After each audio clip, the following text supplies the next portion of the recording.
Assalamualaikum warahmatullahi wabarakatuh. Alhamdulillahirabbil alamin. Wassalatu wassalamu ala asyrofil anbiya'i wal mursalin wa ala alihi wa sahbihi ajmain. Amin. Sabatana manjatkeun puji syukur Allah Subhanahu wa taala. Alhamdulillah pada hari ini kita sama-sama di tempat ini, di kelas ini untuk mengikuti acara desimilasi daripada CGP angkatan ke-10, yaitu atas nama Bu Kokon Fatimah Isped. Untuk itu marilah kita sama-sama mengucapkan Bismillahirrahmanirrahim pada acara ini. Mudah-mudahan di dalam acara ini maksudnya ada dalam kelancaran, kesuksesan, dan dapat menerima apa yang nanti disampaikan oleh Bu Bapak. Atas nama kepala sekolah SD Negeri Cantel, alhamdulillah sekali lagi kita ucapkan terima kasih kepada Ibu Bapak Guru SD Cantel yang telah menghadiri pada acara ini. Mudah-mudahan saja kita dapat ilmunya daripada nanti yang akan disampaikan oleh Bu Bapak. Ibu Bapak Guru yang saya hormati, mungkin pada pertemuan kali ini kita akan mengikuti sama-sama penjelasan apa yang akan disampaikan nanti. Mudah-mudahan kita dapat menerima yang telah disampaikan nanti. Untuk itu sekali lagi tidak banyak panjang lebar ke dalam sambutan ini. Sekali lagi terima kasih pada Ibu Bapak Guru yang telah menghadiri pada acara tersebut. Sekian dan terima kasih. Wassalamualaikum warahmatullahi wabarakatuh.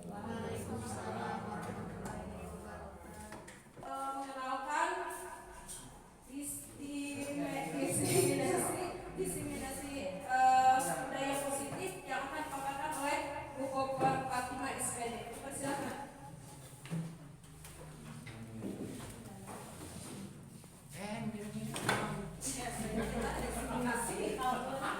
Assalamualaikum warahmatullahi wabarakatuh. Semangat pagi. Alhamdulillah, masyaallah. Puji syukur kita panjatkan kehadirat Allah Subhanahu wa taala. Bahwasanya pada hari ini tanggal 8 Juni kita semua bisa berkumpul dengan keadaan sehat walafiat.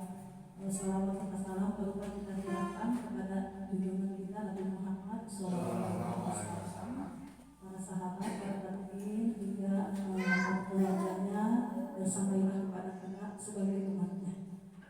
Sebelumnya saya banyak mengucapkan terima kasih yang sebesar-besarnya kepada Bapak Ibu SD Cantel yang telah berkolaborasi, bisa bekerja sama dengan saya untuk menjadi audiens ketika saya akan mendesimilasikan pemahaman materi budaya positif yang merupakan salah satu tugas dari CGP dalam modul 1.4. Semoga dengan apa yang saya sampaikan nanti kepada Bapak Ibu semua bisa dijadikan pelajaran untuk mengembangkan kompetensi kita sebagai guru dalam melaksanakan tugas sekolah. Sebelumnya, marilah kita buka acara ini dengan baca basmalah bersama-sama. Bismillahirrahmanirrahim. Untuk selanjutnya, karena ini sudah waktu siang, kita harus selalu semangat ya Bapak Ibu Guru.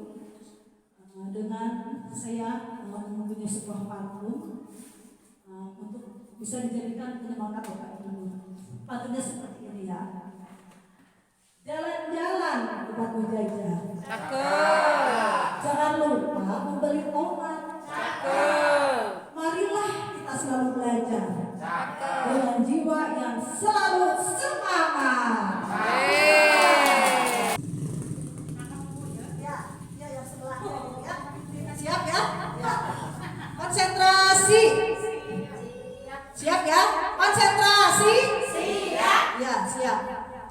seperti ini.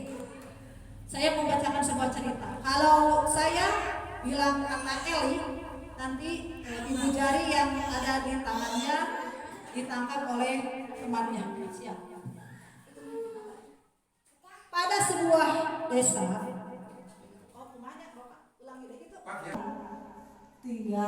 tinggal di sebuah desa satu keluarga. Mereka dalam keadaan hidup miskin. Kemudian keluarga tersebut mempunyai 4 orang anak yang bernama Ella, Elo,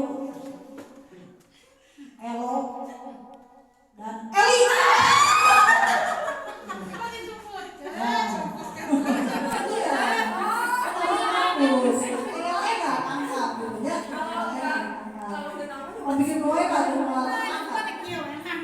Kemudian dari keempat anak tersebut, Ella adalah anak yang paling pintar. Elu anak yang paling rajin. Sedangkan Eli adalah anaknya pendiam. Kemudian kalau Elo anaknya ceria.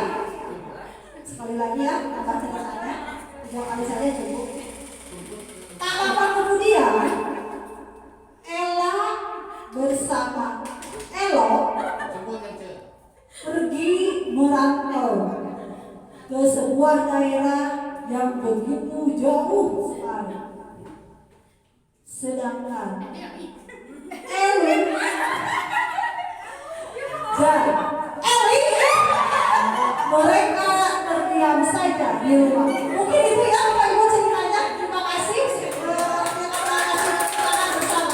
Ya silakan untuk kembali. Bahwa di CKP itu ada seorang fasilitator dan pengajar praktik, di mana fasilitator saya yaitu Bapak Bimasri SAG MPDI. Beliau adalah kepala sekolah di salah satu sekolah SMP negeri yang berada di Jambi. Alhamdulillah sampai sekarang beliau selalu memberikan motivasi dan semangat yang begitu besar kepada CGP Angkatan 10 sehingga saya bersama rekan-rekan sangat antusias dan termotivasi juga karena beliau selalu memberikan semangat. Kemudian pengajar praktik yaitu Ibu Evi Aspiatul Nila. Ini adalah pengajar praktik sebelumnya sudah menjadi PP Budina dan Budina ya sebelumnya. Alhamdulillah beliau juga selalu memberikan semangat, memberikan motivasi yang begitu besar meskipun usianya masih berada di bawah saya sangat jauh sekali, tapi keilmuannya Masya Allah sudah bisa saya ambil gitu ya pelajaran untuk kedepannya agar saya melakukan perubahan yang lebih baik dalam segala hal. Slide berikutnya, baik. Ya, nah sekarang pada kesempatan ini saya akan mendeskripsikan aksi nyata modul 1.4 yaitu tentang budaya positif. Selanjutnya, nah di sini konsep-konsep dari inti budaya positif yang akan kita bahas bersama-sama. Yang pertama yaitu disiplin positif dan nilai-nilai kebajikan universal. Kemudian yang kedua, teori motivasi hukuman dan penghargaan restitusi. Yang ketiga, kebutuhan dasar manusia dan dunia berkualitas. Yang keempat, keyakinan kelas. Kelima, restitusi terdiri atas 5 posisi kontrol. Dan yang keenam, restitusi segitiga restitusi. Nanti itu 6 poin yang akan kita bahas bersama-sama untuk kita sedikit-sedikit bisa menerapkan di sekolah SDN Cangkang yang tercinta ini ya. Baik.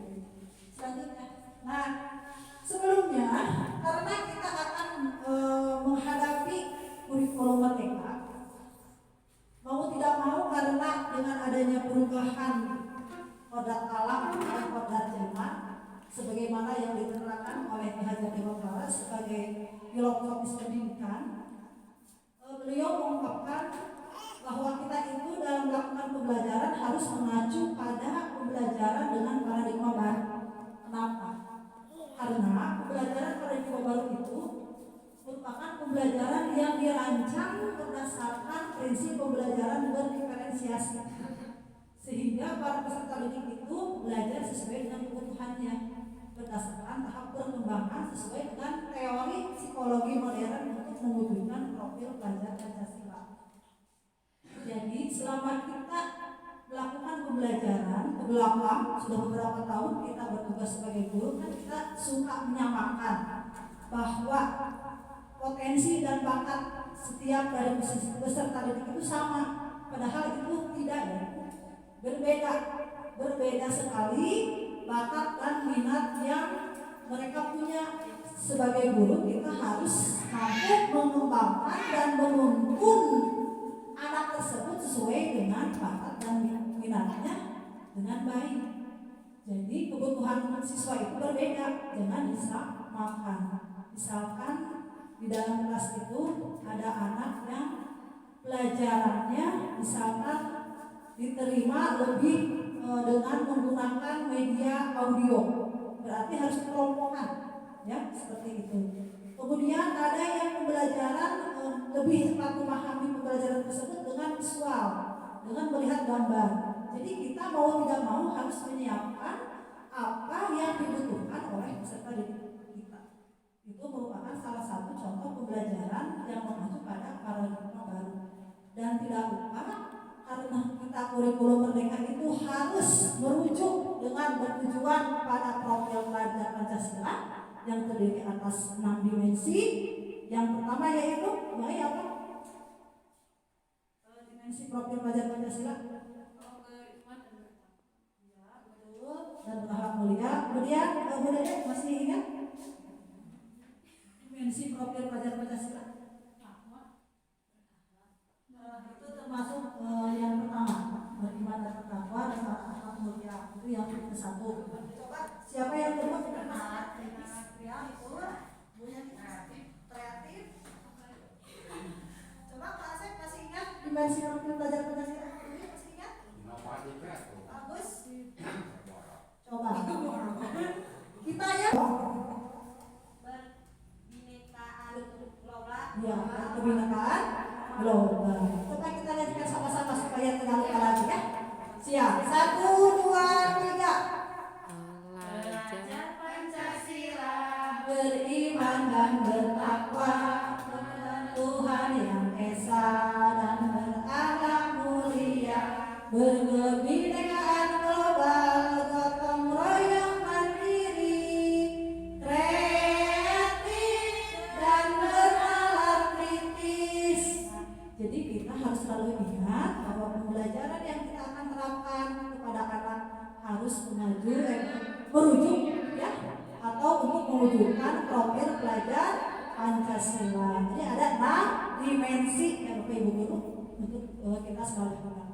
Kemudian selanjutnya, nah di sini mispersepsi tentang teori kontrol. Nah di sini kita sebelumnya kan tidak mengetahui apa teori kontrol itu yang bisa diterapkan oleh kita.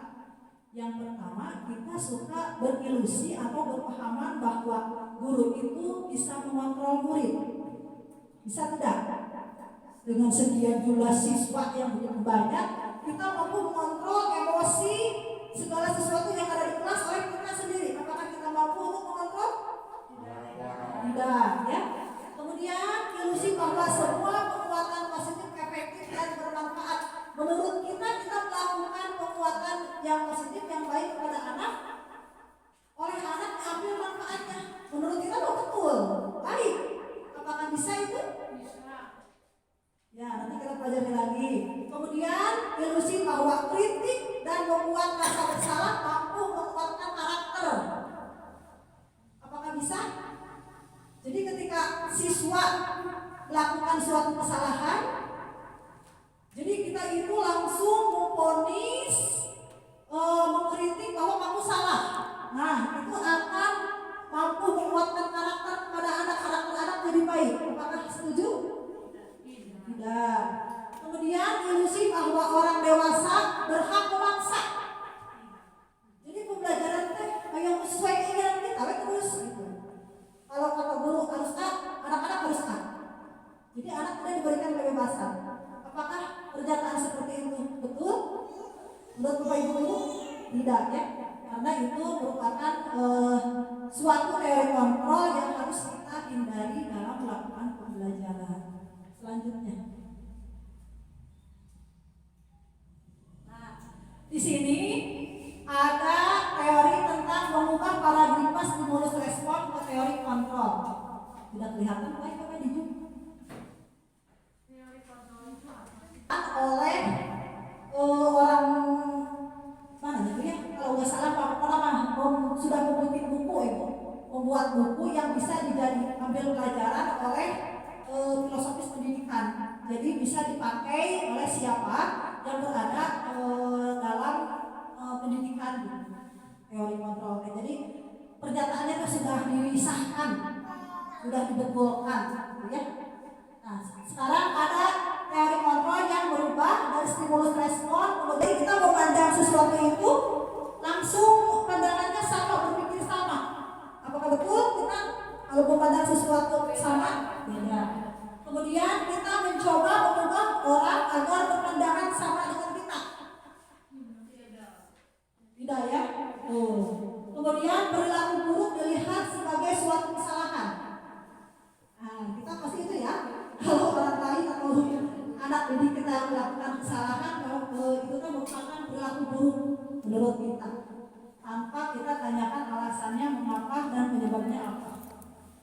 Kemudian orang lain bisa mengontrol saya? Tidak. Saya bisa mengontrol orang lain? Tidak. Pemaksaan ada pada saat bukan atau gagal? Mungkin ada. Alasannya Pak? Nah, mungkin ada, misalkan ada kepentingan politik. Yang kita berbeda, setiap orang memiliki gambaran berbeda. Kemudian kita berusaha memahami pandangan orang lain tentang dunia. Semua perilaku memiliki tujuan. Hanya Anda yang bisa mengontrol diri Anda. Betul tidak? Anda tidak bisa mengontrol orang lain. Kolaborasi dan konsensus menciptakan pilihan-pilihan baru.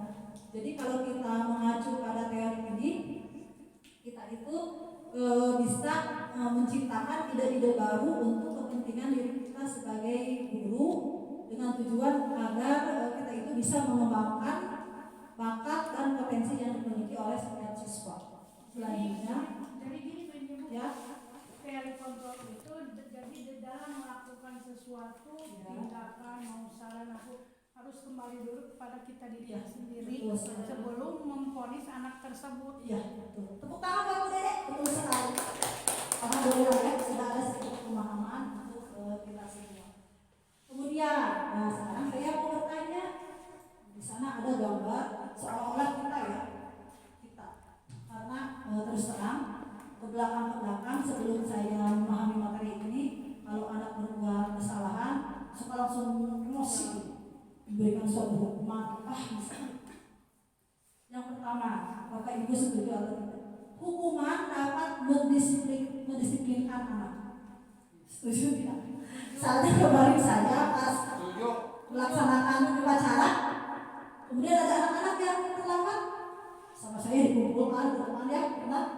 Dikumpulkan di depan, mereka jadi malu, ditertawakan oleh anak-anak yang lain. Kemudian setelah anak-anak yang ikut upacara itu masuk kelas, yang terlambat saya kasih hukum dengan mengambil sampah anak tersebut, satu orang dengan sampah. Nah, itu kan hukuman.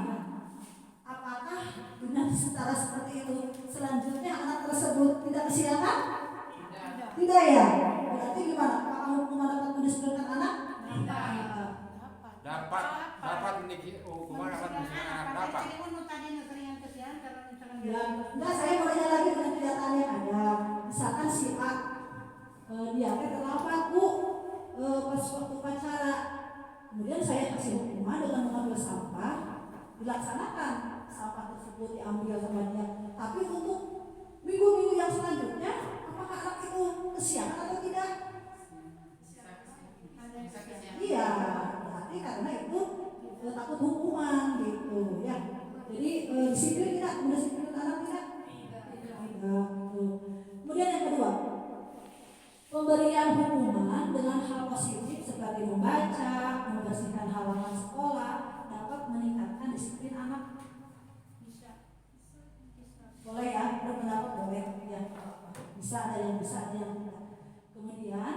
memberi penghargaan dapat meningkatkan motivasi belajar. Jadi misalkan kalau anak kecil ya bolehlah ya anak yang sudah pandai membaca atau yang cepat suka dikasih reward seperti kartu atau apa bintang gitu kan, itu juga memberikan reward. Apakah dapat meningkatkan motivasi belajar anak? Ada, tapi karena itu ya karena ingin dapat meningkatkan. selanjutnya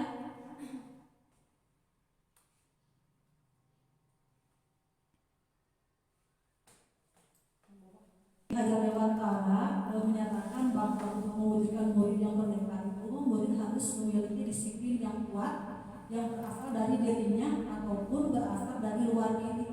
Ini dinyatakan dalam bukunya yaitu tentang pemikiran konsepsi keteladanan sikap merdeka halaman 6. Kenapa untuk kurikulum merdeka ini selalu menggunakan filosofis dari pernyataan Ki Hajar Dewantara? Karena ketika saya membaca ini ya pelajaran bisa saya ambil dengan pernyataan-pernyataan tentang pendidikan yang diutarakan oleh Ki Hajar Dewantara memang masuk gitu ya, masuk di akal gitu ya, bahwa kita itu harus berfokusnya seperti itu gitu. Jadi segala sesuatu pembelajaran yang diterapkan kepada anak itu sebagai guru kita tidak memaksa. Jadi memberikan kebebasan dalam arti sebagai guru bukan mendiamkan, tapi tetap harus menuntun sesuai dengan keinginan, bakat, potensi tadi yang dimiliki oleh setiap anak. Selanjutnya, nah sekarang menurut Ibu coba atas lagi Boy. Atas lagi. Coba sekarang saya mau nanya supaya tidak Bapak Ibu guru ngantuk. Tepuk semangat.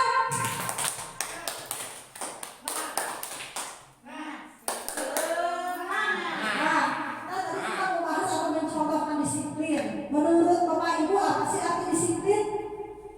Disiplin adalah segala sesuatu yang harus kita lakukan dengan terus-menerus istiqomah dan menjadikan diri kita lebih baik. Ya, betul sekali. Tepuk tangan buat Mai. Coba yang lain, siapa yang mau mengungkapkan pendapatnya tentang arti disiplin? Mentaati aturan. Ya, mentaati aturan bisa. Siapa lagi?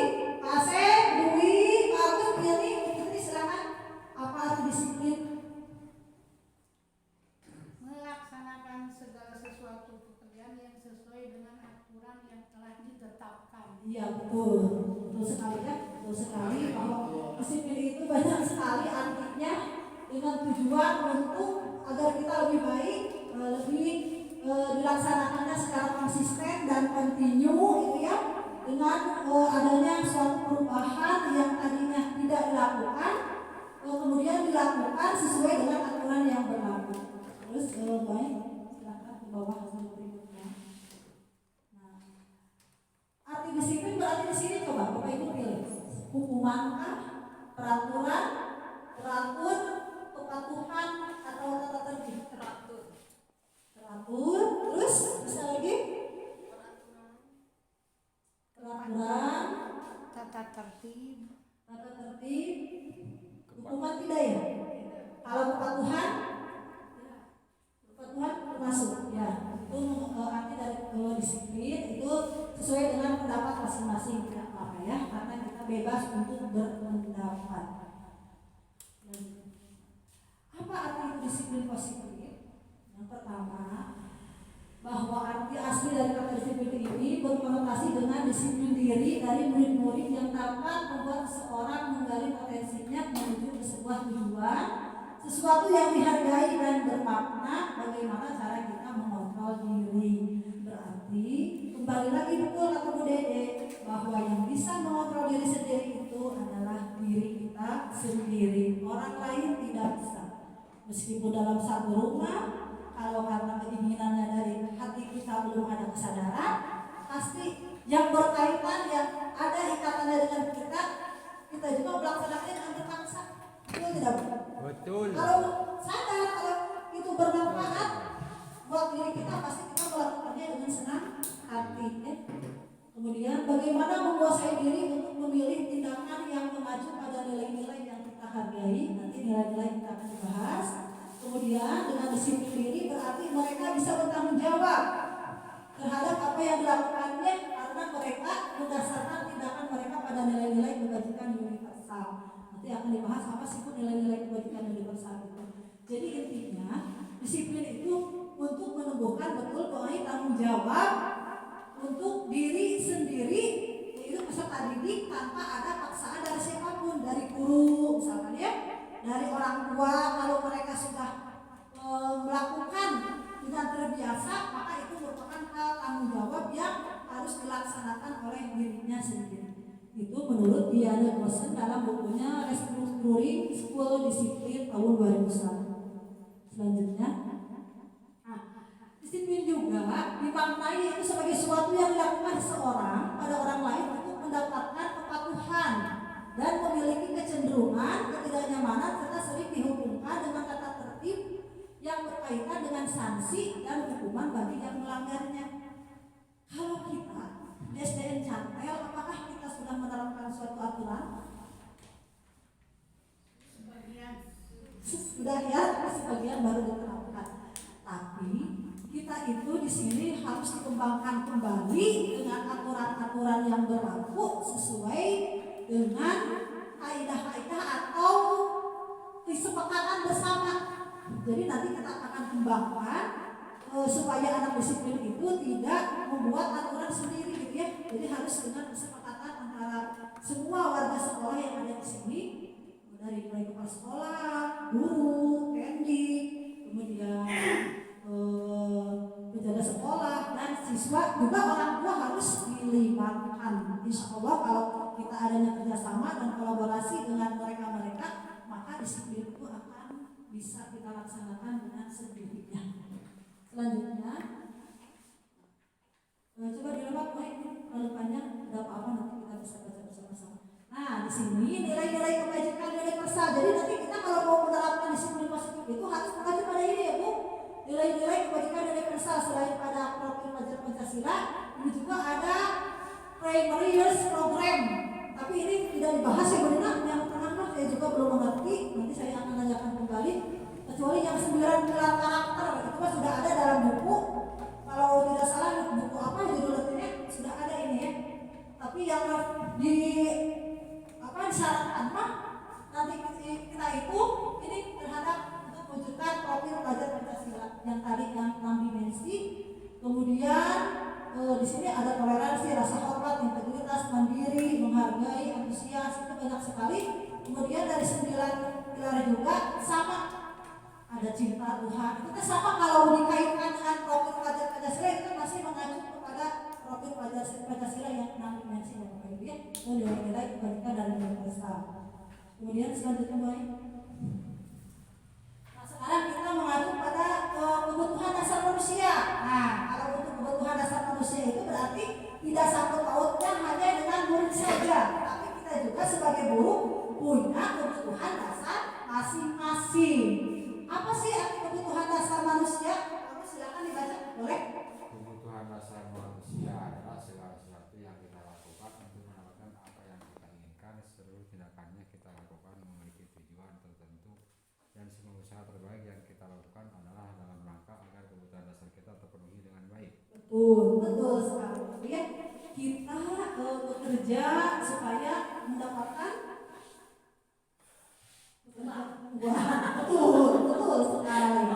Kemudian kita melakukan tindakan seperti ini, apakah sesuai dengan tujuan yang kita inginkan? Betul. Kemudian apakah tindakan yang kita lakukan itu harus memiliki tujuan tertentu? Iya. Dalam melakukan suatu tindakan, apakah kita berusaha untuk melakukan yang terbaik? Iya. Apakah kita sebagai guru yang tugasnya mengajar dan mendidik dan menuntun siswa melakukan tindakan yang paling baik? Menurut kita? Menurut kita iya, berusaha ya. Kalau menurut anak, walau alam kan ya kita tidak tahu gitu ya. Jadi kalau menurut kita kok benar bahwa kita itu sudah melaksanakan tugas dengan baik. Tapi kalau tanya ke anak nggak tahu ya seperti apa. Kemudian tujuannya itu dalam rangka agar kebutuhan dasar kita itu terpenuhi dengan baik. Misalkan suami kita mencari nafkah gitu ya, ya dengan tujuan untuk bisa menghidupi istri dan anak-anaknya seperti itu kan. Kita juga sekarang misalkan selain kita ditugaskan sebagai guru mendidik, menuntun dan mengajar, kita juga punya tujuan lain supaya kebutuhan keluarga itu yang tadinya tidak terpenuhi, kalau kita bantu sedikit demi sedikit sebagai istri berarti bisa terpenuhi seperti itu ya. Itu kebutuhan dasar manusia. Selanjutnya, nah di sini kebutuhan dasar manusia itu terdiri dari 5. Yang pertama yaitu kebutuhan dasar bertahan hidup, kebebasan, kasih sayang dan diterima, penguasaan dan kesenangan. Nah di sini yang bertahan hidup berarti itu mah berhubungan dengan kebutuhan dasar manusia yang pertama yaitu berhubungan dengan bertahan hidup. Maksudnya seperti apa? Baik, bisa dijelaskan? Supaya bertahan hidup, Bu. Jadi kita tidak boleh kelaparan mungkin ya kalau bertahan hidup. Ya seperti itu ya. Maksud bertahan hidup di sini, kita kan hidup itu untuk berusaha maksudnya. Jadi kalau kita tidak mau bekerja, tidak mau menghasilkan sesuatu, ya bukan hidup namanya gitu. Jadi segala sesuatu itu harus kita perjuangkan untuk kita bertahan hidup. Ya itu mungkin. Ya, kalau bertahan hidup berarti kaitannya dengan supaya kita tidak kehujanan, kita tidak kepanasan, kita tidak kelaparan, ya berarti diperlukan segala sesuatu untuk pencarian sumber pokok yang paling utama ya seperti itu. Baik, coba yang atas lagi Bu. Yang kedua kebebasan. Nah, apakah kita hidup ingin bebas? Betul? Kadang ya kita itu suka merasa jenuh, merasa terkekang gitu. Kita ingin menjerit dengan sekuat tenaga, ingin bebas ya. Tapi apa daya, kita itu adalah pilihan hidup kita gitu ya. Mau tidak mau kita harus dilaksanakan dengan sebaik-baiknya. Kemudian kasih sayang dan diterima nih, kasih sayang dan diterima. Kita sebagai seorang ibu gitu ya, dan sebagai seorang istri, apakah kita itu ingin disayang gitu ya? Kadang-kadang ya sudah kayak gitu seperti itu. Kadang-kadang memang keinginanku. Iya, tapi karena setelah kondisi yang berkaca-kaca gitu ya, jadi kita mah alhamdulillah gitu, jadi tidak terlalu diutamakan seperti itu. Setuju Bapak Ibu? Iya. Kemudian penguasaan di sini rasanya ingin berkuasa gitu. Berkuasa mungkin kalau untuk seorang istri apa ya kalau saya rasakan penguasaan dalam keluarga itu ingin, betul. Misalkan menurut harus gitu ya, itu tidak ya, karena kita tidak bisa mengontrol orang lain seperti itu. Kemudian kesenangan. Dapur gitu makanya. Kan di sini itu kepala rumah tangga. Kalau suami kepala keluarga. Jadi menguasai rumah tangga, menguasai dapur. Ya bisa, itu yang kelebihan seorang istri ya. Iya. Menguasai dapur yang menguasai di kepala keluarga. Kalau Ya, jalanannya. Ya. Dua kali terima. Kemudian kesenangan. Kadang kita itu ingin bersenang-senang ya, tanpa direpotkan dengan apapun gitu. Tapi karena kita, ya betul, karena hidup kita itu sebagai istri dan seorang ibu gitu ya, yang mempunyai tanggung jawab, yang mau tidak mau kesenangan kita itu, ya itu setiap harinya seperti itu dijalani, dinikmati gitu ya, dengan penuh dan ikhlas gitu ya, betul bersyukur gitu ya. Itu jadi ada 5 ya, ada 5 kebutuhan dasar manusia. Yang pertama bertahan hidup, kebebasan, saling menerima, penguasaan dan kesenangan. Lanjutnya, nah di sini ada contoh kasus, ya, contoh kasus tentang pemenuhan kebutuhan dasar. Ini kemarin saya lakukan kasus diamati di kelas saya. Kasus yang pertama yaitu pada saat pembelajaran di kelas, Yusuf secara tiba-tiba dia suka meminta sebagian makanan kepada Janeta. Jadi ini dianalogikan yang meminta itu Yusuf, tapi bukan, tapi ada sebagian anak gitu ya yang mungkin kata apa nggak tahu, kalau orang lain lagi makan gitu, lagi memakan makanan jajanannya suka langsung minta gitu. Itu merupakan saya amati ini bisa dijadikan sebuah kasus. Alasan, nah, jadi kita tidak langsung kamu Yusuf meta kamu di seorang tua kamu. Nah, jadi kita jangan seperti itu ya. Alasan tindakan Yusuf kita tanya dulu kenapa dia melakukan seperti itu dan kebutuhan dasar apa yang tidak dipenuhi oleh Yusuf. Misalkan yang pertama alasannya Yusuf, nanti kita kebutuhan dasar apa bisa Bapak Ibu jawab ya, apakah tadi bertahan hidup, kebebasan, kesenangan, rasa sayang, kemudian penguasaan dan kesenangan. Misalkan yang pertama alasan tindakan Yusuf suka meminta makanan kepada orang lain, yang pertama dia lakukan karena Yusuf hanya ingin mendapat perhatian dari Janeta. Coba. Kebutuhan dasar apa yang tidak dimiliki oleh Yusuf? Kasih sayang. Kasih sayang. Kemudian yang kedua, Yusuf hanya iseng saja. Kesenangan. Betul, hebat. Kemudian yang ketiga, Yusuf merasa bosan di dalam kelas. Hebat Pak Agus. Yusuf ingin menunjukkan bahwa dia adalah superior. Takut pada Janeta. Betul. Kemudian yang kelima, Yusuf ingin memakan makanan temannya karena dia tidak kenyang dengan makanan yang dimakannya. Kelaparan. Betul. Kelaparan. 100. Kita saya kasih dulu ya. Saya isikan dari jawaban-jawaban untuk diunggah di aksikan. Yang selanjutnya, sekarang ada motivasi. Motivasi itu apa? Motivasi, Bapak Ibu? Mendorong. Ya, betul. Mendorong atau dorongan. Tadi diseminasi tenang. Memberikan suatu pemahaman. Ya. Memberi satu pemahaman. Ini juga ada kasus nih. Ada kasus. Ini berarti motivasi perilaku kembali refleksi kepada diri kita sendiri. Ada ke anak, nanti kasusnya ada ke kita sebagai guru. Yang pertama, bila di sekolah Anda tidak ada peraturan yang mengharuskan guru datang tepat waktu dan tidak ada surat teguran bagi guru yang datang terlambat dan tidak ada atasan yang memuji Anda, apakah Anda akan tetap datang tepat waktu untuk mengajar murid-murid Anda?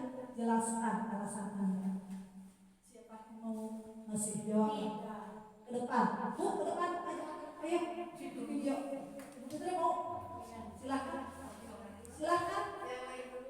ayo supaya jangan.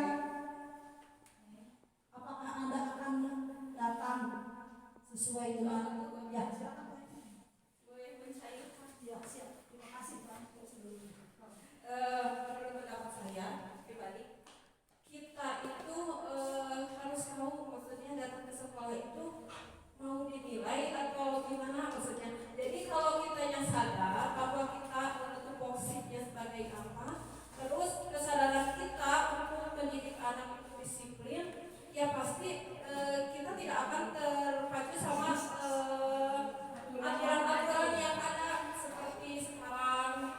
Biasa aja, kita punya niat untuk lebih baik. Maksudnya kalau kita bisa lebih baik, kenapa tidak? Maksudnya kalau kita senang, kenapa kita tidak berusaha untuk memanfaatkan waktu yang ada?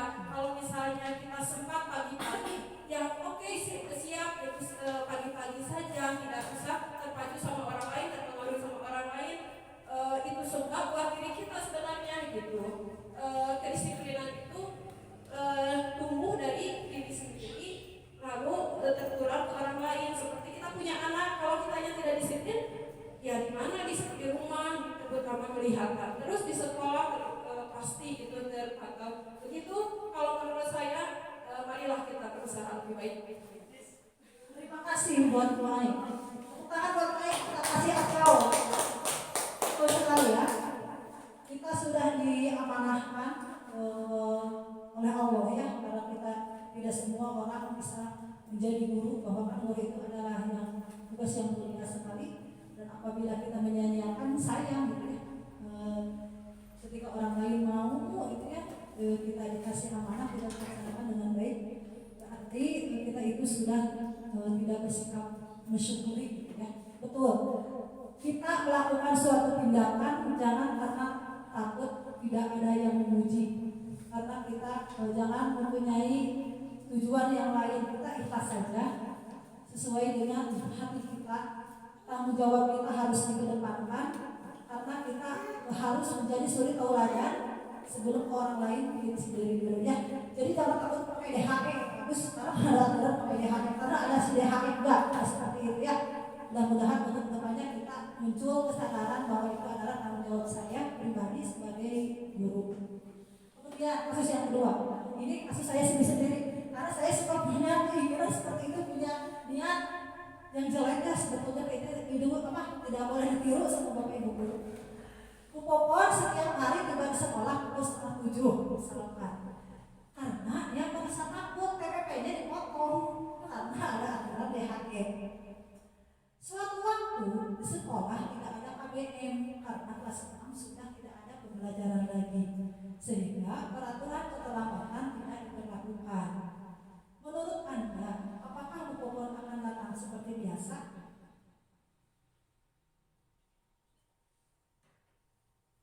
Tidak, seperti biasa kalau memang kupon itu tadi dikatakan oleh Bu Ani, kalau mempunyai rasa tanggung jawab dan ikhlas dalam melaksanakan sesuatu. Jadi kalau aturan apapun yang diberlakukan dari pemerintah, walaupun misalkan tidak sesuai dengan apa yang kita kerjakan, kalau kita melaksanakan dengan ikhlas, segala sesuatu juga akan berjalan lancar walaupun tidak ada pelajaran dan pelajaran. Menurut teori, kalau selesai pelajaran dan tidak pelajaran, kita harus melaksanakan sampai 1:30. Ya, betul sekali. Ya, bagus sekali, ya. Udah ada jawabannya. Terima kasih. Jadi itu kembali kepada diri pribadi, ya.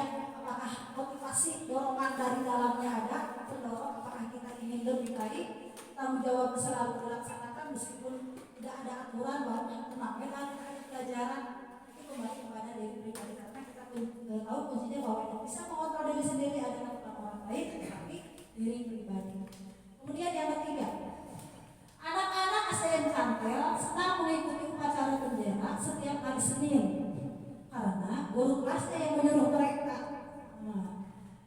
Suatu hari guru kelasnya tidak hadir dikarenakan sakit.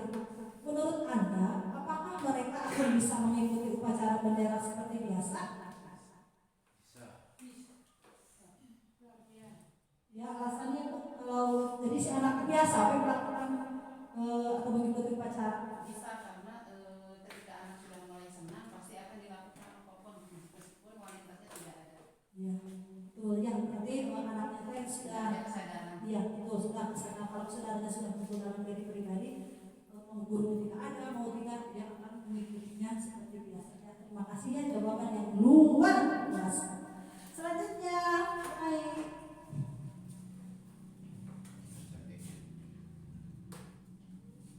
nah, di sini motivasi perilaku manusia menurut Dian Gosen yaitu yang pertama untuk menjadi pribadi yang mereka inginkan dan menghargai diri sendiri sesuai dengan nilai-nilai yang mereka percayai menurut. Kemudian untuk mendapatkan imbalan. Nah, kemudian juga untuk menghindari ketidaknyamanan atau hukuman. Tapi yang sesuai dengan kasus tadi menurut Bapak Ibu yang mana? Yang sesuai dengan pernyataan Dian Gosen. Apakah yang pertama, yang mana atau yang kedua? Yang pertama, betul sekali, ya. Terima kasih. Lanjutkan. Nah, di sini dari ketiga motivasi yang dibahas lanjutkan aja, Pak. Sudah, alhamdulillah sudah bisa dijawab. Nah, sekarang kita akan mempelajari tentang perbedaan hukuman, konsekuensi, dan restitusi. Di sini hukuman, ketika melakukan hukuman, tindakan yang kita lakukan itu terencana atau tiba-tiba langsung misalkan anak berbuat salah langsung dihukum oleh kita. Kemudian yang keduanya, murid tidak tahu apa yang akan terjadi atau tidak dilibatkan. Jadi dia bengong, kaget, kenapa guru saya seperti itu? Ya. Kemudian bersifat satu arah antara penghukum dan yang dihukum. Misalkan Alika berbuat kesalahan, jadi yang menghukumnya itu Fitri, langsung seorang ibunya langsung ke Alika. fisik atau psikis. Fisik di sini berarti contohnya tadi seperti mengambil sampah gitu ya. Kemudian kurang dikritik, kamu itu salah, nanti jiwanya itu akan terganggu dan akan teringat-ingat sampai masa depannya, sehingga dalam dirinya itu akan ada rasa dendam kepada gurunya yang telah menghakimi dia ketika melakukan suatu kesalahan. Nah, kalau konsekuensi dilakukannya itu terencana atau disepakati sesuai peraturan. Nah, itu lebih membacanya juga lebih adem gitu ya, dapat membuat kenyamanan bagi siapapun yang melakukannya. Kemudian murid tetap dibuat tidak nyaman, tapi tetap tidak nyaman karena konsekuensinya udah tahu dan sepakati, tapi dia itu melakukan konsekuensinya tidak berdasarkan kesadaran dirinya. Kemudian sikap guru selalu memonitor murid. Jadi ketika kita melakukan konsekuensi yang telah disepakati oleh guru dan murid, tapi kan yang namanya anak, namanya juga anak sering melakukan kesalahan itu ya. Terus kalau kita konsekuensinya terus dilihat apa konsekuensinya? Jadi anaknya bakal nyaman tidak? Tidak ya. Jadi kita jangan memonitor, kalau di sini memonitor untuk pelaksanaan konsekuensi. Nah, kalau restitusi untuk pelaksanaan disiplin restitusi itu yang pertama proses menciptakan kondisi bagi murid untuk memperbaiki kesalahan. Jadi kita melakukan tindakan restitusi apabila anak-anak kita melakukan kesalahan. Ya. Kemudian proses kolaboratif yang mengajarkan murid untuk mencari solusi sendiri. Contohnya apa itu secara bahasa restitusi itu apa? Ya, sebelum saya menjawab, silakan yang mau, yang mungkin ada tahu, ya pernah membaca restitusi itu apa? Restitusi pembalian. Ya, betul. Ulangi Pak. Tidak bisa memperbaiki kesalahan. Ya, usaha dalam Memperbaiki memperbaiki kesalahan. Jadi yang muncul dari dirinya sendiri. Jadi untuk memperbaiki kesalahan diri sendiri itu berasal dari dirinya. Tidak dihakimi oleh orang lain, Pak. Seperti kita juga sering melakukan kesalahannya. Jadi untuk memperbaiki kita kan kurang serangan, ada senatur. Iya, betul ya. Ya, jadi kita sebagai guru harus kolaboratif ya Bu ya, ketika kita menghadapi anak yang melakukan kesalahan. Itu dengan melakukan tindakan restitusi. Selanjutnya, nah di sini nanti kita pilih ya Bu ya, konsekuensi atau hukuman. Pertanyaan lagi supaya tidak jenuh, supaya tidak ngantuk. Instruksi guru terhadap siswa yang melakukan kesalahan. Jadi anaknya harus dikonsekuensi, harus mendapat hukuman. Yang pertama, pulang kembali ke rumah karena terlambat masuk sekolah. Hukuman. Hukuman atau konsekuensi? Konsekuensi. Alasannya Karena terlambat sekolah. Sudah disepakati Sudah kesepakatan. di kelasnya. sudah ada aturan ya, sudah ada aturan bahwa kita itu tidak boleh terlambat sekolah. Ya. Kemudian membayar denda Rp 2.000 karena tidak melaksanakan piket kelas. Hukuman. Hukuman. Betul? Betul. Konsekuensi. Ya. ada hukuman sekolah. Iya. Sekolah. Kalau hukuman mah jadi kan tadi langsung gitu ya, tanpa terencana, spontan. Ya itu konsekuensi ya. Ya. Ambil sampah 5 karena udah ikut upacara. Ya, Hukuman. hukuman. Nah, minta maaf karena kamu sudah menghina orang tuanya. Konsekuensi. Hukuman. Minta maaf kalau kamu sudah menghina. Iya. Oh tiba-tiba. Kemudian, ayo berkeliling 5 kali karena kamu sudah mencoret-coret tembok. Hukuman. Betul, berarti ibu sudah pada paham. Terima kasih. Selanjutnya. Amin. Nah, sekarang, di sini adalah tugas kita. Kita juga mempunyai suatu posisi kontrol guru. Apakah sebagai penghukum kah? Membuat merasa bersalah? Apakah sebagai teman? Apakah sebagai pemantau atau sebagai manajer? Manajer. Sebentar, nanti kita bahas dulu ya sama-sama ya. Kalau penghukum tadi ya dikaitkan dengan hukuman ketika anak melakukan suatu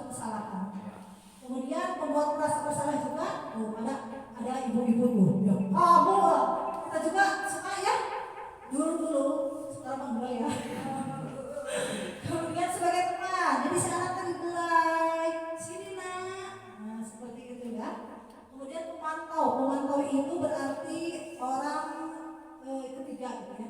Misalkan murid saya kelas 6 melakukan kesalahan teh, saya kasih tahu bahwa si teh melakukan kesalahan seperti ini, dikasih tahu ke Bu Dede. Nah, Bu Dede gimana menurut Bu Dede? Ya, itu pemantau. Kalau sebagai manajer, itu tadi itu menyelesaikan suatu permasalahan dengan cara kolaboratif ya, mencari solusi yang muncul dari anak sendiri. Selanjutnya, nah, di sini contoh posisi kontrol guru. Yang pertama, penghukum. Lari 3 keliling di lapangan sekolah. Nah, jadi suaranya juga nadanya tinggi ya ketika kita melakukan hukuman kepada anak. Kemudian, sebagai pembuat merasa bersalah. Kali ini gak apa-apa, tapi lain kali jangan diulang lagi ya. Nah, tapi lembut gitu ya, kayak menasehati, tapi membuat anak itu merasa bersalah gitu. Jadi kata-kata itu kan sama gitu. Anaknya bukan menjadi tenang, nyaman, tidak. Jadi malah kita itu merasa membuat anak jadi bersalah. Kemudian sebagai teman, kenapa kamu selalu melanggar? Kamu mengecewakan bapak ibu sebagai wali kelas. Berarti anak juga merasa bersalah tidak seperti itu kalau kita bicaranya seperti itu. Kemudian memantau. Kamu sudah melanggar peraturan sekolah. Kamu tahu konsekuensinya. Memantau ya. Jadi dikembalikan ke konsekuensi yang telah disepakati bersama. Nah, kalau sebagai manajer, kamu tahu kesalahanmu, bagaimana kamu akan memperbaiki kesalahanmu. Sebagai manajer, jadi kitanya lebih aman, lebih nyaman gitu ya. Bahasanya lebih lembah lembut kepada anak. Jadi ketika anak melakukan kesalahan, kembalikan lagi bagaimana cara penyelesaiannya. Tapi kalau di kita, ini Pak ya, sesuai di lapangan, kalau kita selalu sebagai manajer, posisi kontrolnya, anak-anaknya bukannya jadi gimana ya? Menjadarkan mereka gitu. Ya, biarinlah, ya bagus gitu, oke, gitu ya. Kalau seperti itu, tapi mudah-mudahan kita coba ke depannya ketika anak melakukan kesalahan, posisi kontrol kita sebagai manajer ya, pelaksanaan tindakannya.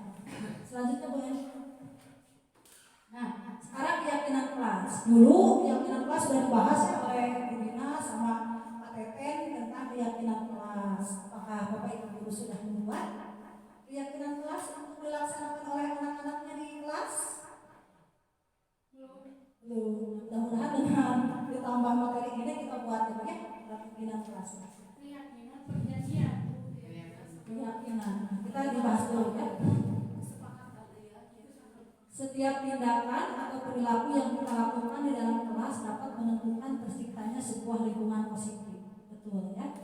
Perilaku warga kelas tersebut menjadi sebuah kebiasaan yang akhirnya membentuk sebuah budaya positif dalam mewujudkan perilaku warga sekolah yang memiliki budaya positif. Hal pertama perlu diciptakan dan disepakati adalah dengan cara membuat keyakinan, di mana keyakinan atau prinsip-prinsip dasar bersama di antara para warga kelas untuk mendapatkan nilai-nilai kebajikan yang disepakati bersama. Mengapa keyakinan kelas, tidak peraturan kelas saja? Jawabannya adalah karena suatu keyakinan akan lebih memotivasi seseorang dari dalam dirinya atau memotivasi secara intrinsik. Jadi motivasi intrinsik itu dorongan yang berasal dari dalam dirinya sendiri ya Ibu ya. Kemudian nanti akan terlebih tergerak dan bersemangat untuk menjalankan keyakinannya. Kenapa? Karena telah disepakati bersama dan kita melibatkan anak-anak kita. Jadi kalau kita yang buat sendiri itu bukan keyakinan tapi peraturan. Nah, sekarang daripada hanya sekedar mengikuti serangkaian peraturan yang mengatur mereka harus berlaku begini